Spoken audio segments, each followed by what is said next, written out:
I changed my will on a Tuesday night, sitting 3 feet from my own pot roast. Not after a hospital scare, not after some lawyer in a shiny suit scared me with tax talk.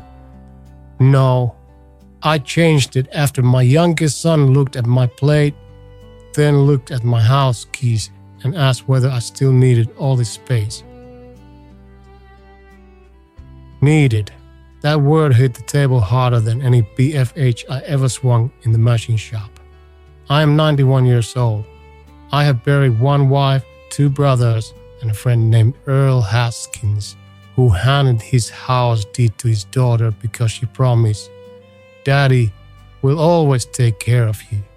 6 months later, Earl was sleeping in a vinyl recliner in her converted garage, eating soup from a paper bowl while his son-in-law parked a bass boat in the driveway. Say, Earl used to carry a green Stanley thermos to the plant every morning. I still have it on my shelf, dented near the cap, smelling faintly of oak coffee and motor oil. That thermos has more loyalty in it than some blood relatives. So listen close, especially if you're over 60 and still using your bank account as a love language. That dinner started politely. My daughter-in-law brought a casserole that tasted like wet cardboard wearing cheese. My grandson stared into his phone like it owed him money. My 2 children smiled the way people smile at a car they already planned to trade in. Then the questions came. Dad, have you updated your paperwork? Dad, is the house in the trust? Dad, you know property taxes are only going up. Nobody asked if my knees hurt that morning. Nobody asked why I had said 3 places too many, out of habit from better years. Nobody noticed my wife's old blue serving bowl sitting in the middle of the table. The one she bought with grocery money she saved in 1974. Back when a case of Pop's Blue Ribbon and a tank of gas could still leave change in your pocket. They saw the bowl. They saw the house. They saw the will.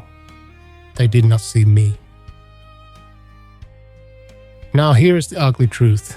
The moment you become more useful, dead than alive, certain people stop being family and start becoming accountants with childhood memories. That night, I did not yell. I did not cry. I did what an old mechanic does when a machine starts making a crooked noise. I listened. I watched.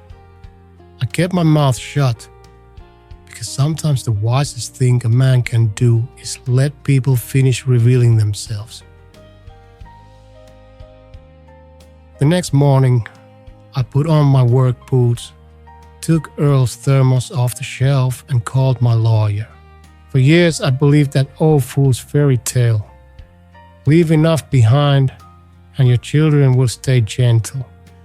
That is the little lie they sell men like me at church basements, insurance offices, and Thanksgiving tables. Be generous. Be useful.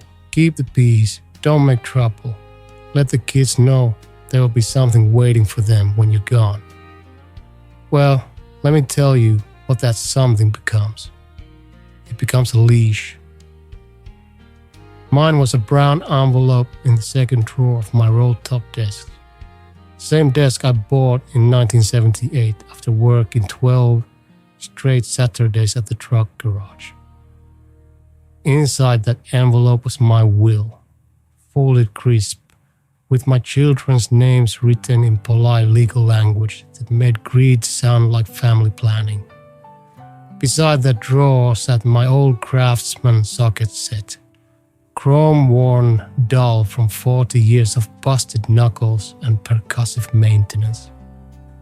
I used those sockets to fix neighbors' Buicks, my wife's washing machine, and once a church furnace that sounded like Fubar had learned to sing. Those tools earned this house. They earned the roof, the gutters, the cedar fence, the little back porch where my wife, Ruth, used to drink iced tea in July and tell me I smelled like diesel and onions. That house was not an asset. It was 37 winters shoveled before dawn. It was mortgage checks written with hands that still had grease under the nails.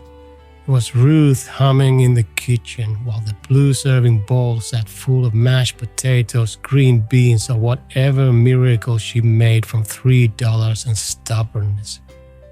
But after she died, the house changed shape. To me, it became a museum of breath. Her robe still hung behind the bedroom door. Her recipe card still had flour in the corners. The left side of the bed stayed untouched because a man can be rational and still not want to disturb the last map of his marriage.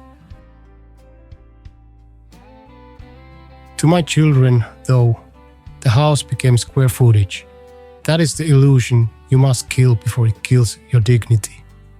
The belief that your sacrifices will automatically be understood. They will not. A paid-off house does not explain your loneliness. A will does not translate your love, and money left in the wrong hands does not become gratitude. It becomes appetite.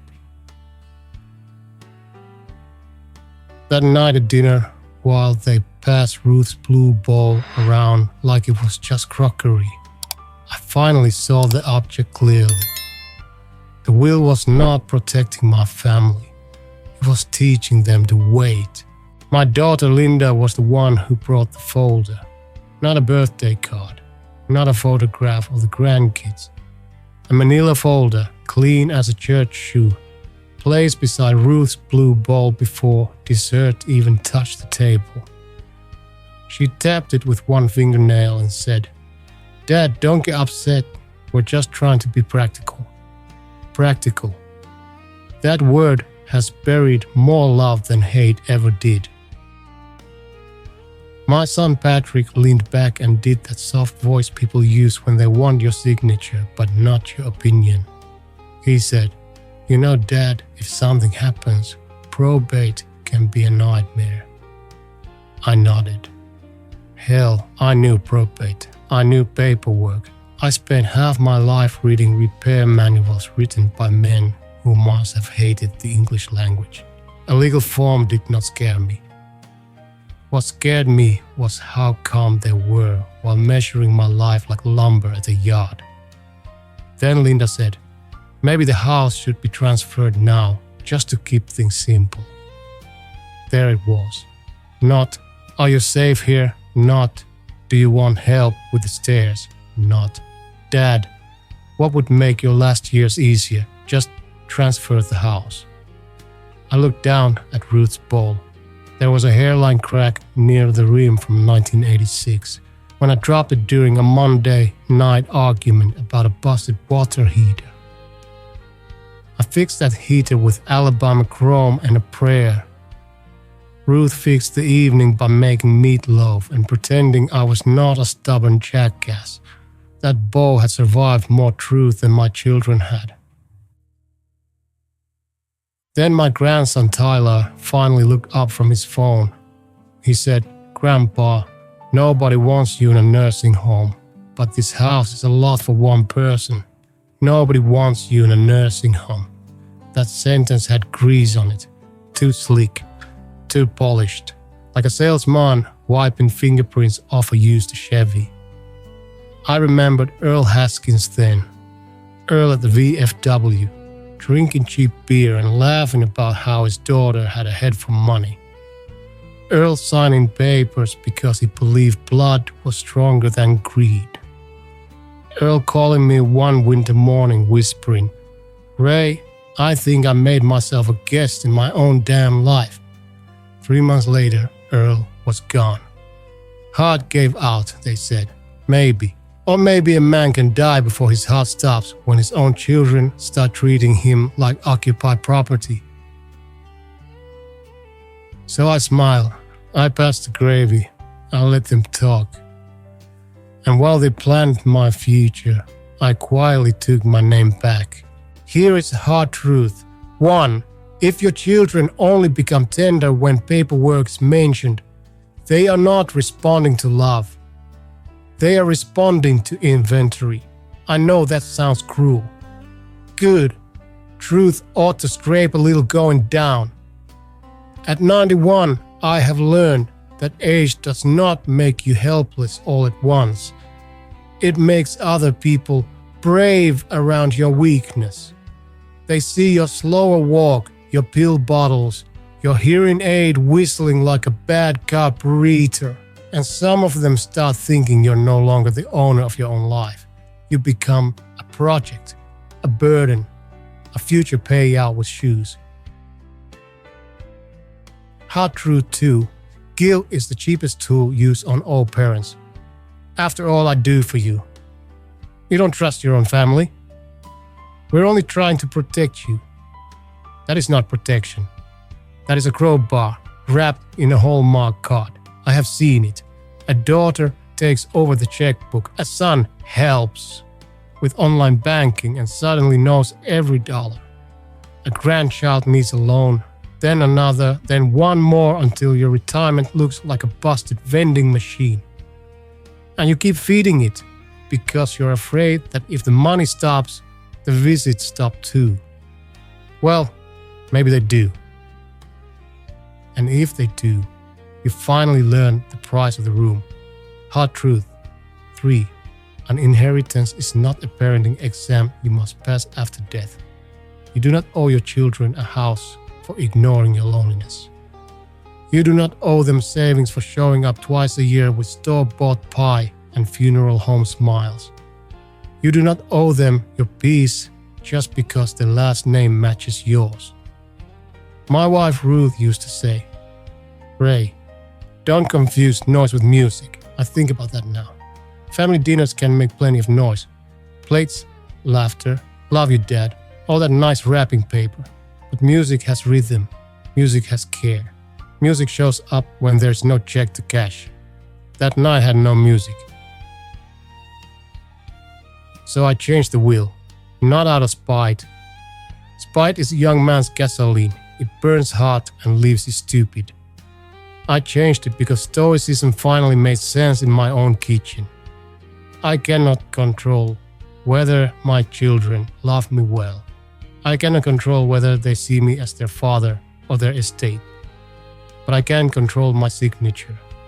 I can control who holds my power of attorney. I can control whether Ruth's ball goes to someone who remembers her hands, not someone pricing it for a yard sale.